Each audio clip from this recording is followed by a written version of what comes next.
1-3 Farakka express Malda town से चलकर सुल्तानपुर लखनऊ। সুজয়, এই সুজয়। প্রচন্ড তাড়াহুড়োই ট্রেনের জন্য অপেক্ষা করছিলাম।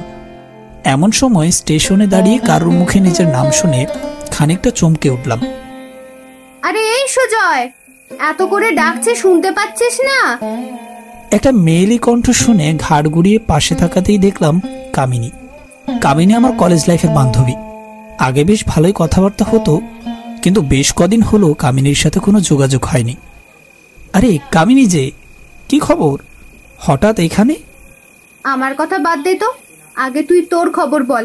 আমি কত করে তোকে ফোনে ট্রাই করলাম, তোকে খুঁজেই পেলাম না। আর বলিস না, কদিন আগে আমার ফোনটা মানিব্যাগ সহ ছিনতাই হয়ে গেছে। তারপর নতুন ফোন, নতুন নাম্বার নিয়েছি। হয়েছে, যদি কথা বলার ইচ্ছে থাকতো তাহলে অন্য কারোর থেকে নাম্বার নিয়ে কথা বলতে পারতি। তা বলতে পারতাম, মিথ্যে বলবো না।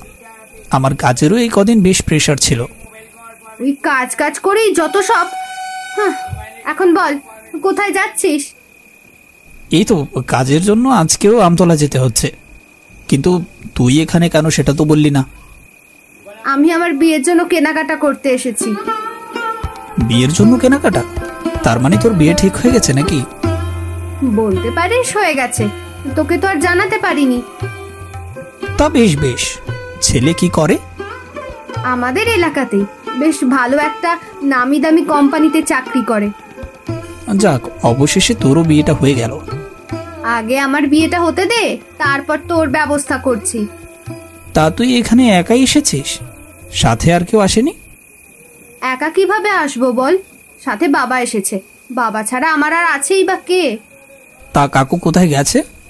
আমার সাথে দেখা করাবি না?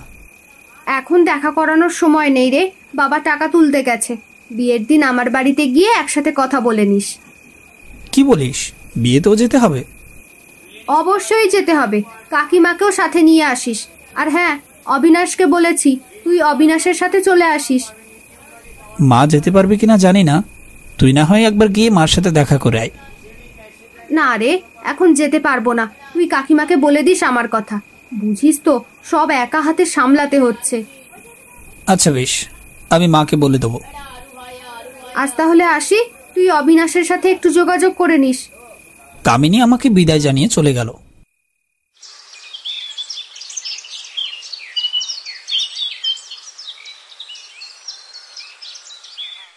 বিয়ের তারিখ ছিল 2 দিন পরে। আমি অবিনাশকে কল করলাম। হ্যালো, কে বলছেন? আমি সুজয়, কেমন আছিস? আরে সুজয় যে, কোথায় ছিলে এতদিন ভাই? আর বলিস না, কিছুদিন আগে ফোনটা চুরি হয়ে গিয়েছিল। কামিনীর থেকে তারপর তোর নাম্বারটা নিলাম। কামিনীর সাথে তোর দেখা হয়েছে? কামিনীর বিয়ে জানিস তো? হ্যাঁ, সে ব্যাপারে কথা বলতে তোকে কল করলাম। বিয়ে তো আগামীকাল, কখন যাবি সেটা ভেবেছিস? আমার কোনো ঠিক করার সময় নেই, তুই বল কখন যেতে পারবি। আমি তো আগামীকাল অফিস থেকে ছুটি নিয়েছি। কি বলিস, আগামীকাল? আগামীকালকে তো বিয়ে। তাতে কি হয়েছে, বিয়ে তো রাতে হবে। আমরা এখান থেকে না হয় বিকেলে রওনা দেব। যেভাবে তোর ভালো হয়, শুধু আমাকে একটু সাথে নিয়ে যাস ভাই। আচ্ছা ঠিক আছে, তাহলে রাখলাম, কাল দেখা হচ্ছে।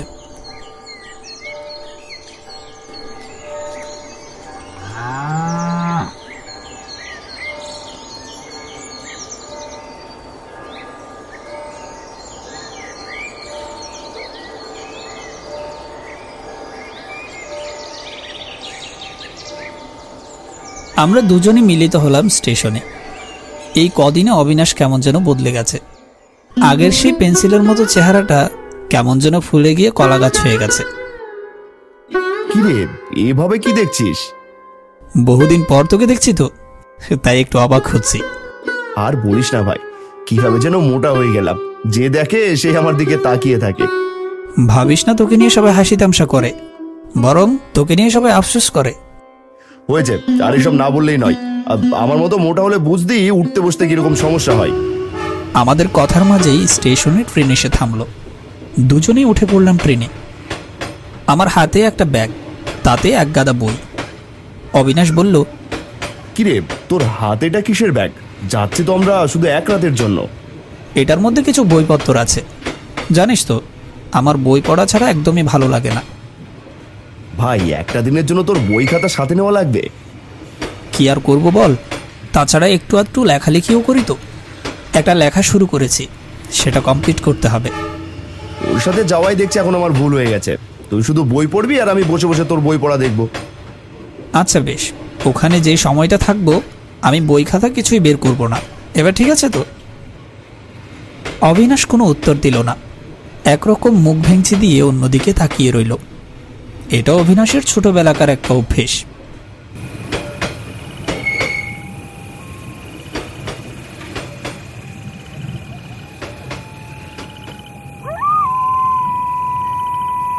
কিছুক্ষণ পরেই আমরা কামিনীর বাড়ির স্টেশনে পৌঁছে গেলাম। স্টেশনের দুদিকে দুটো রাস্তা চলে গেছে। আমি অবশ্য এর আগে একবার এসেছিলাম এখানে, কিন্তু এই কবছরে অনেকখানি বদলে গেছে। ঠিক কোন পথে যেতে হবে সেটা বুঝতে পারলাম না। ভাবলাম কামিনীকে একবার কল করে দেখি, কিন্তু ভাগ্য হয়তো আমাদের সঙ্গ দিল না। কামিনীর সাথে ফোনে কয়েকবার যোগাযোগ করার চেষ্টা করেও ব্যর্থ হলাম। এখানে ফোনের নেটওয়ার্ক নেই বললেই চলে। অগত্যা আমরা আন্দাজে একটা পথে রওনা দিলাম। তখন মাত্র সন্ধ্যে 7টা, কিন্তু গ্রাম এবং ঘন জঙ্গল হওয়ায় সন্ধ্যে 7টায় যেন মনে হচ্ছে গভীর রাত।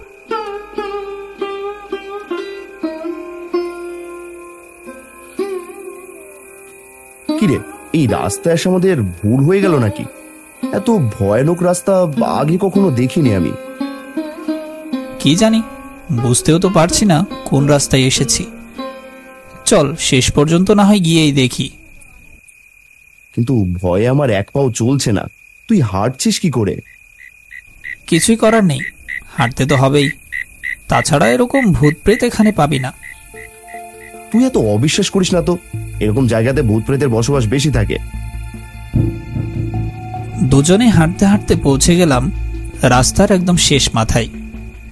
চারদিকে অন্ধকার জঙ্গলে ঘেরা। মনে হচ্ছে এটাই পৃথিবীর শেষ প্রান্ত। হুট করে গাছগাছালির ফাঁকে দেখতে পেলাম দূরে কোথাও আলো জ্বলছে। মনে আশার সঞ্চার হলো।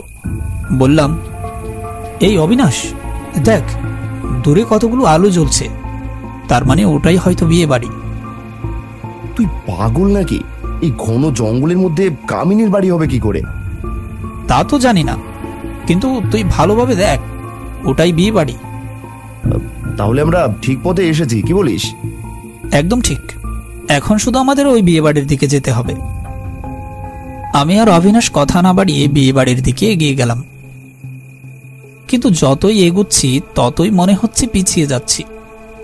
বিয়ে বাড়িটা দেখে মনে হয় এখান থেকে 10 কদম দূরেই, কিন্তু 10 কদম পেরিয়ে গেলে আরো 10 কদম দূরে মনে হয়। কিছুক্ষণ পর হুট করে আমাদের সামনে এক প্রকার ঝাঁপিয়ে পড়ল একজন ব্যক্তি। প্রথমে ভয় পেলেও পরবর্তীতে বুঝতে পারলাম মানুষটি আসলে মানসিক ভারসাম্যহীন, অর্থাৎ পাগল। ওদিকে পা বাড়াস না, ওদিকে পা বাড়াস না, তোরা বাড়িতে ফিরে যা তোরা।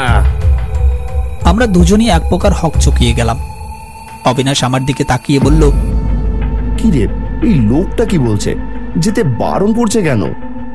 আরে দেখতে পাচ্ছিস না, লোকটা হয়তো পাগল, তাই আবল তাবল বকছে। এটা নিয়ে অত ভাবিস না। বলেছি তোদের চলে যা এখান থেকে। এটা মরণ ফাঁদ, তোরা সব মরবি।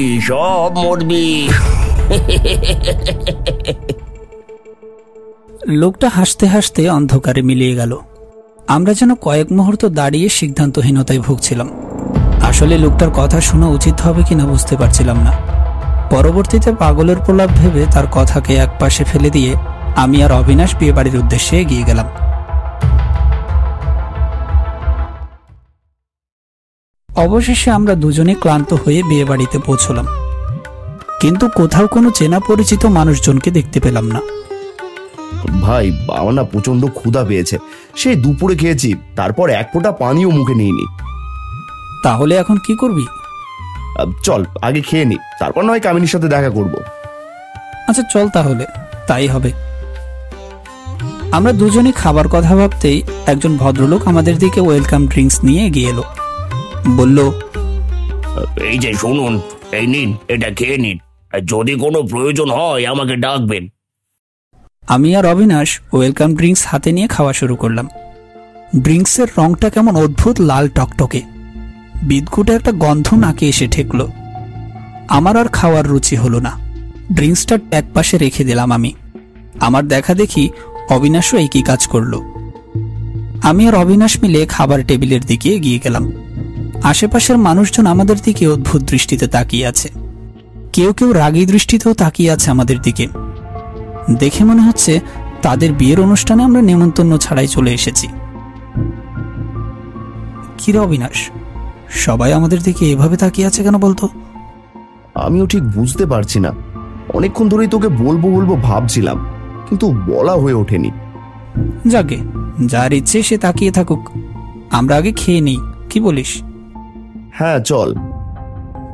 এক মধ্যবয়স্ক ভদ্রলোক খাবার বিতরণ করছে। বললাম, এই যে মশাই, খাবার মেনুতে কি কি আছে? ভদ্রলোক যেন আমাদের প্রশ্ন শুনেও শুনলেন না। আবারও বললাম, এই যে মশাই, আপনাকেই বলছি, খাবার মেনুতে কি কি আছে? এখানে অনেক খাবার আছে, যার মেনু বলে শেষ করা যাবে না। আপনারা কি খাবেন বলুন, সবকিছুই দেওয়া যাবে। এটা আবার কেমন নিয়ম? এখানে যা চাইবো সেটাই পাওয়া যাবে? আপনি একবার চেখেই দেখুন না। লোকটার কথাই আমার বেশ সন্দেহ হলো। কোনো বিয়ে বাড়িতে এমন নিয়ম আছে সেটা আগে কখনোই শুনিনি। তাছাড়া ভদ্রলোকের চাহনিটাও আমার কেমন সন্দেহ লাগছে। কি রে অবিনাশ, ভালো ঠেকেছে দেখছি, এখন কি করবি? কিছু করার নেই ভাই, তাড়াতাড়ি খেয়ে কামিনীর কাছে চল। আপনারা বসুন, আপনাদের খাবার দিয়ে দেওয়া হবে। আমাদের আগে থেকে কিছু লোকজন খাবার টেবিলে বসে খাবার খাচ্ছে। তবে তাদের খাবারগুলো দেখে কেমন যেন অদ্ভুত লাগছে। একটাও আমাদের চেনা পরিচিত কোনো খাবার নয়। ভদ্রলোক আমাদের দিকে এগিয়ে এলেন। বললেন, এবার বলুন কি খাবেন? এখানে তো আমাদের পরিচিত খাবার তেমন কিছুই দেখতে পাচ্ছি না। পরিচিত বলতে আপনি কি বোঝাতে চেয়েছেন? আচ্ছা ঠিক আছে, অন্য কিছু দিতে হবে না। আপনি এক কাজ করুন, আমাদের জন্য শুধু চিকেন নিয়ে আসুন। ভদ্রলোক আমাদের কথা শুনে খাবার আনতে চলে গেল। কিছুক্ষণ পর লোকটি খাবার নিয়ে এলো। আমাদের প্লেটে খাবার দিয়েই তিনি চলে গেলেন। আমার আর অবিনাশের উপর যেন রাক্ষস ভর করল। খাবার প্লেট পেয়ে গপ গপ করে খাওয়া শুরু করলাম। তবে সমস্যাটা হলো অন্য জায়গায়। খাবারের মধ্যে একটা আঙুল দেখে আমি থমকে গেলাম। এই অবিনাশ, দেখ তো এটা কি? এটা তো চিকেনের কোনো অংশ বলে মনে হচ্ছে না।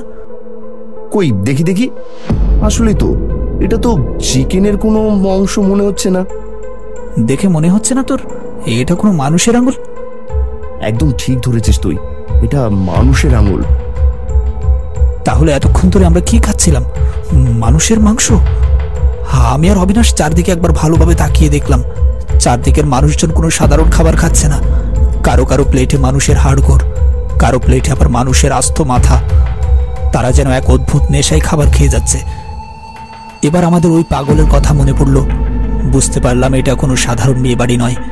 সে পাগল এই জন্যই আমাদের বারবার করে এ বাড়িতে আসতে বারণ করছিল।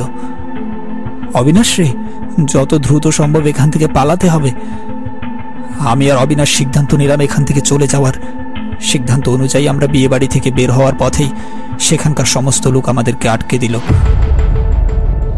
এরা আমাদেরকে ঘিরে এইভাবে দাঁড়িয়ে আছে কেন?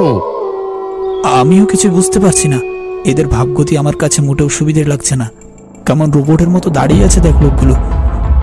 পালানো ছাড়ার কোনো উপায় দেখছি না, তাড়াতাড়ি পালা। কোথায় পালাচ্ছ তোমরা? তোমরা আমাদের বাড়ির অতিথি, বিয়ে শেষ না করে তো কোথাও যেতে পারবে না। না না, আপনাদের কোথাও ভুল হচ্ছে। আমরা আপনাদের বাড়ির অতিথি নই। তাহলে এত রাতে আমাদের বিয়ে বাড়িতে এলে কেন? বিয়ে বাড়ির খাবার খেলে কেন? আমরা আসলে বুঝতে পারিনি আমাদের এক বান্ধবীর বিয়ে, তো আমরা ভেবেছি এটাই সেই বাড়ি। আমরা এসব কিছুই শুনতে চাই না।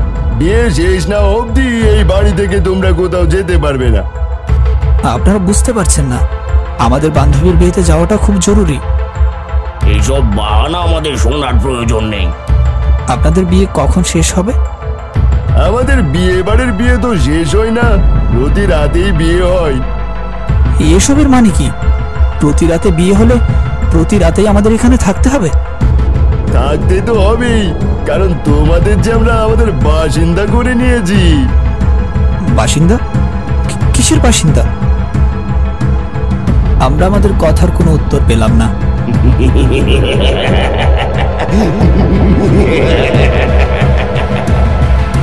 সেখানকার সমস্ত লোক অট্ট হাসিতে ফেটে পড়ল। তাদের হাসিতে চারপাশে কম্পন সৃষ্টি হলো। মুহূর্তেই বিয়েবাড়ির আলো সব নিভে গিয়ে অন্ধকারে নিমজ্জিত হলো চারপাশ। অবিনাশ রে, বাঁচতে চাইলে পালা এখান থেকে।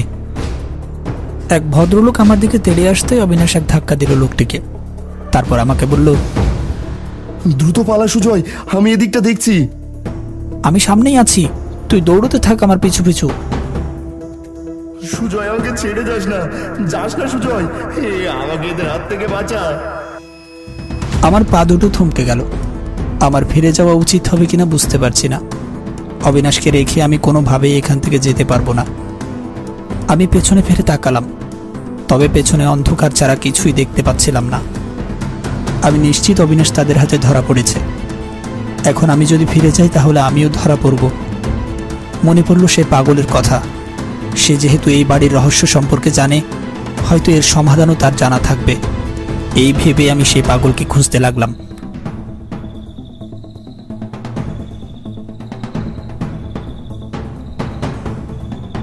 বেশ খানিকক্ষণ খোঁজাখুঁজির পর দেখলাম সেই পাগল লোকটি একটি গাছের নিচে বসে আছে। বললাম, আপনি? আপনাকে তো আমি খুঁজছি, বড় বিপদে পড়ে আপনার কাছে এসেছি।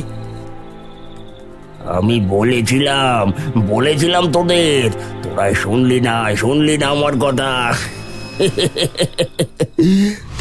বড় বিপদে পড়ে আপনার কাছে এসেছি। আপনি আমার বন্ধুকে বাঁচান, দয়া করে আমার বন্ধুকে বাঁচান। আমার বন্ধু ওই বিয়ে বাড়িতে আটকা পড়েছে। তোর বন্ধুকে তো আর বাঁচানো যাবে না। না না, আপনি এভাবে বলবেন না, দয়া করে কিছু একটা উপায় বের করুন।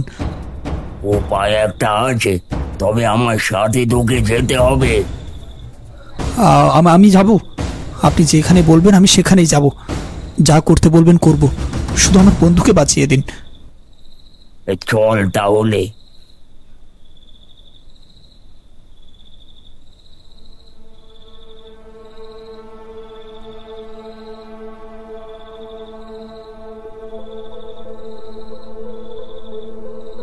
জঙ্গলের ভেতরে কিছুক্ষণ হাঁটার পর আমরা দুজনেই দেখতে পেলাম একটা ছোট্ট কুঠির। সেখানে একটা লণ্ঠন জ্বলছে। এটাই সেই সাধুর আশ্রম, যে সাধু তোদের ওই বিয়ে বাড়ির হাত থেকে রক্ষা করতে পারবে। তাহলে আপনি ওই সাধুকে একটু ডাকুন না। আমাদের কথা শুনে সাধু নিজেই কুঠির থেকে বের হয়ে এলো। বলল, কি হলো বৎস, তোমরা এত রাতে এখানে কি করছো? সাধু বাবা, আপনি আমাদেরকে বাঁচান। আমরা ওই বিয়ে বাড়িতে ফেসে গেছি। আমার বন্ধু ওদের হাতে ধরা পড়েছে। তাহলে চলো, আর দেরি করা ঠিক হবে না। কিছুক্ষণের মধ্যেই আমরা তিনজন পৌঁছে গেলাম সেই বিয়ে বাড়িতে। দূর থেকে দেখতে পেলাম অবিনাশকে তারা গাছের সাথে বেঁধে রেখেছে। ওই তো আমার বন্ধুকে ওরা গাছের সাথে বেঁধে রেখেছে। আমরা একদম সঠিক সময় এসে গেছি, আর একটু দেরি হলে তোমার বন্ধুকে বাঁচানো যেত না। আমরা তিনজন সামনে এগিয়ে যেতে বিয়ে বাড়ির সমস্ত লোক আমাদের দিকে তেড়ে এলো। সাধু কাউকে কোনো পাত্তা না দিয়ে আমাদের সামনে একটা বিশাল আগুনের কুণ্ডলি জ্বালিয়ে দিল। ওরা অনেক জ্বালিয়েছিস মানুষকে। আমি অনেকদিন ধরে ভাবছিলাম তোদের কবে ধরবো, আজকে সেই অন্তিম সময় চলে এসেছে। তুই ধরবি আমাদেরকে? তোর এত বড় বুকের ফাটা। সেটা না হয় একটু পরেই তোরা টের পাবি। বিয়ে বাড়ির কিছু লোক সাধু বাবার দিকে তেড়ে আসতেই সাধু বাবা আগুনের কুণ্ডলিতে এক মুঠো মাটি ও সরিষা ছিটিয়ে দিল। সেখানে থাকা অতৃপ্ত আত্মাগুলো যেন একসাথে চিৎকার করে উঠল। একসময় সাধু বাবা মন্ত্র পড়তে পড়তে সমস্ত বিয়ে বাড়ি হাওয়া হয়ে গেল। এক একজন অতৃপ্ত আত্মাগুলো হাওয়ায় মিলিয়ে যেতে লাগলো। আমি দ্রুত গিয়ে অবিনাশকে ছাড়িয়ে নিলাম। আপনাদের অসংখ্য ধন্যবাদ। আপনারা না থাকলে হয়তো আমরা এখান থেকে বেঁচে ফিরতে পারতাম না। ভালো থাকবেন আপনারা। আমি আর অবিনাশ সাধু বাবা আর সেই পাগল লোকটাকে ধন্যবাদ জানিয়ে নিজেদের পথে রওনা দিলাম। বেশ কিছুক্ষণ হাঁটার পর আমরা যেন সঠিক রাস্তা খুঁজে পেলাম। আমরা যে রাস্তায় ঢুকেছিলাম তার অপর পাশে একটা রাস্তা দিয়ে আমরা কিছু দূর হেঁটে যাওয়ার পর দেখলাম জনসমাগমে ভর্তি একটি বিয়ে বাড়ি। এবার আমার মনে আবার কেউ ডাকলো। এবার যদি আরেকটা ভুল করি তাহলে আর বেঁচে থাকার সম্ভাবনা নেই। তবে না, এবার আর কোনো ভুল হলো না। আমরা দূর থেকে দেখতে পেলাম বিয়ের মণ্ডপে বসে আছে কামিনী। চারদিকে বিয়ের বাদ্যযন্ত্র বাজছে। খুব ভয়ে ভয়ে সেদিকে এগিয়ে গেলাম। আমাদের বিধ্বস্ত অবস্থায় দেখে কামিনী এগিয়ে এলো, বলল, কি রে সুজয়, তোর এই অবস্থা কেন? তোদের তো আরো আগে আসার কথা। তোদের জন্য অপেক্ষা করতে করতে আমার বিয়ের লগ্ন পেরিয়ে গেল তো। আমরা কোনো কথা বলার অবস্থাতে রইলাম না। ঘোর কাটল কামিনীর প্রশ্নে। কি রে, কোনো কথা বলছিস না কেন? কিছু হয়েছে? তোদের এমন বিধ্বস্ত লাগছে কেন? আমার মুখ দিয়ে টু শব্দটিও বের হলো না। খুব কষ্ট করে বললাম, জল হবে একটু। একজন দৌড়ে গিয়ে আমাদের জন্য জল নিয়ে এলো। আমরা জলের গ্লাস হাতে নিয়ে ঠক ঠক করে পুরো জলটা খেয়ে নিলাম। কি রে, এবার তো কথা বল, তোদের এত দেরি হলো কেন? একটু আগে আমাদের সাথে ঘটে যাওয়া ঘটনাগুলো ওকে বলা উচিত হবে না। একটা সুন্দর মুহূর্তকে আমরা নষ্ট করতে চাইছিলাম না, তাই সম্পূর্ণ ঘটনাটা চেপে গেলাম। বললাম, আরে দেরি হবে না তো কি হবে?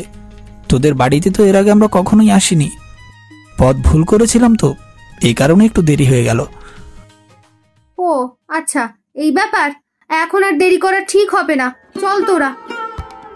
আমরা বসে বসে কামিনীর পুরো বিয়ের আয়োজন দেখলাম। একটা বিয়ের জন্য কত কি হয়ে গেল।